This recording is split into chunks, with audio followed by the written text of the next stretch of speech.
그러면 이제 본격적으로 우리가 법을 볼 때에는 시험 문제가 만약에 나온다 그러면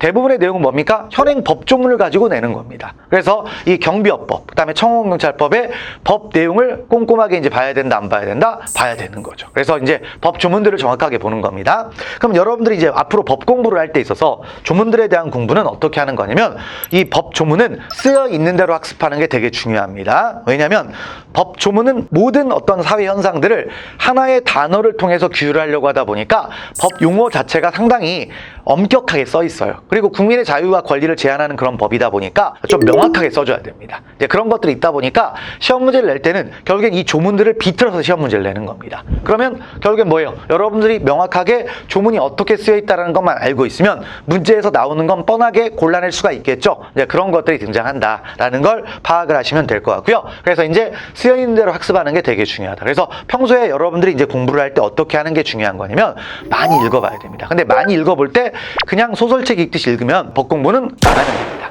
나가는 거고, 그럼 어떻게 해야 되냐면 하나하나 끊어서 문맥의 의미가 뭔지 이런 것들을 한번 생각해 보면서 봐야 되겠죠. 근데 그런 걸 처음에는 보기가 힘들어요. 그래서 저를 의지하고 일단 여러분들이 수업을 듣고 책을 한번 복습하시면은 조금 더 이해를 할 수가 있겠죠. 그리고 두 번째는 이제 어떤 거라는 게 중요하냐면 두 번째 할 때부터는 뭘 추천하느냐, 꼭 문제를 풀어보길 바랍니다. 왜냐, 결국엔 우리가 이런 걸 공부하는 이유는 뭡니까? 시험을 보기 위해서 하는 거잖아요. 그러니까 이해도 중요하지만 시험에서 점수를 맞춰야 된다는 겁니다. 그러면 점수를 맞추기 위해서는 뭘 해야 돼요? 출제가 어떻게 되는지를 파악할 수가 있어야 되겠죠. 자, 그래서 출제가 어떻게 되는지를 파악하는 건데 그것도 있지만 뭐가 있냐면 바로 시험 문제를 어떻게 비틀어내는지 알다 보면 아, 이게 중요한 거구나라는 걸 문제를 통해서 파악할 수가 있어요. 그래서 꼭 그런 것들을 좀 하는 게 중요합니다. 그래서 쓰여있는 대로 학습을 하면서 여러 번 회독을 좀 하시는 게 중요할 것 같고요. 그 다음에 이제 이후에 꼭 반드시 이제 문제를 풀어보는 거를 하라고 이제 얘기를 해드리고 싶습니다. 그래서 문제를 반드시 풀어야 돼요. 그러니까 여러분들이 지금 공부하는 건 학문적인 내용이 아니죠. 수험적인 공부니까 거기에 맞춰서 주면 될 것 같습니다.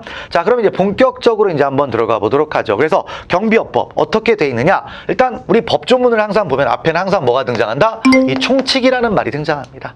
총칙은 앞에 이제 입법 목적, 일단 뭐다 적용 범위, 용어의 정의 이런 것들이 등장을 하는 거예요. 입법 목적, 이 법을 왜 만들었다. 그다음에 여기서 언어적인 거라고 했으니까 용어가 어떤 뜻이다. 그다음에 뭐다, 뭐 적용 범위 같은 것도 생각할 수가 있죠. 그래서 여기는 이런 부분들이 좀 중요하다라는 겁니다. 자, 그러면 이제 본격적으로 한번 들어가 보면 되는데 일단 경비업법의 목적.